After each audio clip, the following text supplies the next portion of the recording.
这是水煮梨，水煮梨呢？为什么水煮梨呢？这个听说啊，如果要是说，就是为了防止感冒啊，或者是这个有点咳嗽，就水煮梨呢。但是不能呢，听老人告诉我，不能生吃梨，就是在这个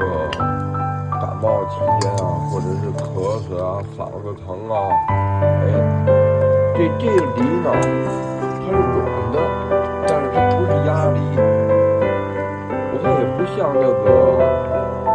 什么鸭黄梨，也不